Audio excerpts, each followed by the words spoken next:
सोलापूर जिल्ह्यातील पंढरपूर तालुक्यामध्ये मात्र भोसे येथील एक रील स्टार असलेली महिलेला संपवण्यात आला आहे. अनैतिक प्रेम संबंधातून हा धक्कादायक प्रकार घडला अशी प्राथमिक माहिती समोर येत आहे.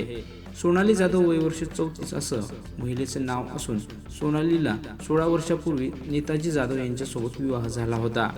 विविध प्रकारचे व्हिडिओ तयार करून ती फेसबुक आणि इन्स्टावर पोस्ट करत असायची. अलीकडेच ती या परिसरात रील स्टार म्हणून प्रसिद्ध होती. दरम्यान सोनाली पतीसोबत न राहता आपल्या माहेरी भोसे येथे राहायला आली होती. याच दरम्यान तिचे गावातीलच तुकाराम गावंधरे यांच्याशी प्रेमसंबंध जुळले होते.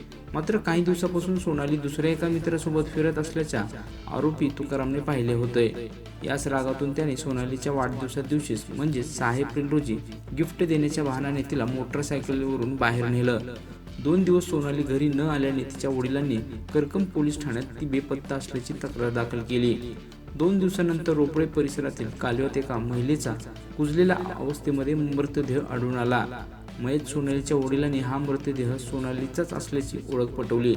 त्यानंतर करकम पोलिसांनी संशयित तुकाराम गावंधरे याला ताब्यात घेऊन चौकशी केली असता त्याने सोनालीला संपवल्याची कबुली दिली.